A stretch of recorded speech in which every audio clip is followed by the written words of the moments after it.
সুপ্রিয় দর্শক, যে অবস্থায় যেখান থেকে আমাদেরকে দেখছেন বন্যা দুর্গত রামগতি থেকে আপনাদেরকে স্বাগত জানাচ্ছি। আমি সারোয়ার মিলন, দেশালকের পক্ষ থেকে। আজকে আমরা এসেছি ঐতিহ্যবাহী চরপোড়াগাছা ইউনিয়নের ভুলুয়া নদীর একটি সেতুর উপর দাঁড়িয়ে আছি আমরা।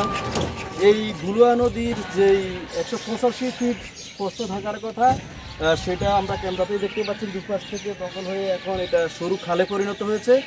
আর এই যে খুঁটিগুলো দেখছেন, এই খুঁটিগুলো হচ্ছে জাল এবং বিভিন্ন বাঁধ দিয়ে তৈরি করা ঘের, যেখানে মৎস্য চাষ করা হয় এবং মাছের জন্য বিভিন্ন জাল বসানো হয়।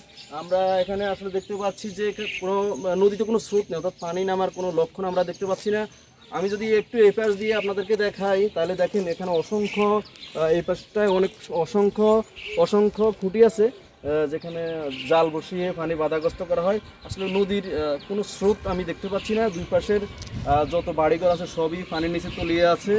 এখানে প্রায় এই 2-3টি ইউনিয়নে প্রায় 50,000-এরও অধিক মানুষ পানিবন্দী হয়ে আছে, বিশেষ করে এই ভুলুয়া নদীর কারণেই। এই ভুলুয়া নদীতে অসংখ্য ডুবো বাঁধ, ওপেন বাঁধ এবং জাল বসানোর খুঁটি এবং এখনও জাল বসানো অবস্থায় আছে।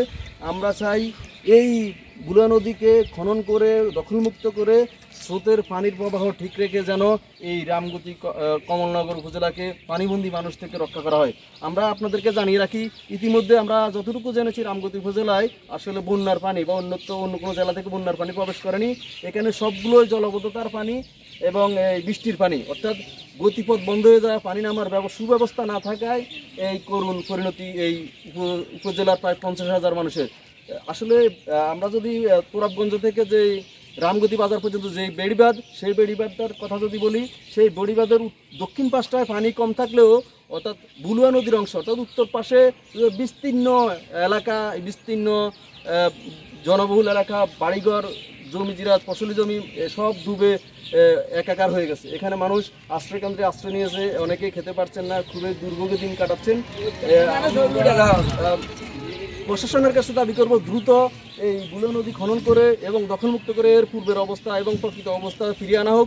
পাশাপাশি বন্যা দুর্গত এই দুই বেড়িবাঁধ, এই নদীর দুপাশের মানুষদেরকে যেন জরুরি ভিত্তিতে ত্রাণ সহায়তা সহ বিভিন্ন সহায়তা দেওয়া হয়। পাশাপাশি আশ্রয়কেন্দ্রে যারা আশ্রয় নিয়েছেন তাদের প্রতিও যেন সুদৃষ্টি দেওয়া হয়। আমরা ইতিমধ্যে বেশ কয়েকটি আশ্রয়কেন্দ্র পরিদর্শন করছি, যেখানে এখন পর্যন্ত সরকারি, বেসরকারি বা কোনো সংস্থার ত্রাণ সামগ্রী পৌঁছায়নি বা কোনো সহায়তার কেউ জন্য আসেনি। তো আমরা চাই দ্রুত এই সবগুলো কার্যক্রম সম্পন্ন করে রামগতি উপজেলার চরবাদাম, চরপোড়াগাছা, চরগাজী, চরআলগি, চররমিজ ইউনিয়নগুলোকে জলাবদ্ধতা থেকে রক্ষা করা হোক। সুপ্রিয় দর্শক, আপনারা আজকের এই ভিডিওটি দেখার জন্য সবাইকে ধন্যবাদ জানাচ্ছি। শেয়ার করে মানুষের জনদুর্ভোগ প্রসারে আপনারা অবশ্যই এটি লাইক, কমেন্ট, শেয়ার করবেন এবং পাশাপাশি আজকের এই ভিডিওর পরে আমরা নতুন কোনো ভিডিও নিয়ে আপনাদের সামনে হাজির হব। এই দুর্ভোগের চিত্র আমরা তুলে ধরার চেষ্টা করব। ততক্ষণ পর্যন্ত সবাই ভালো থাকুন, সুস্থ থাকুন এবং বন্যা দুর্গতদের সাথে থাকুন।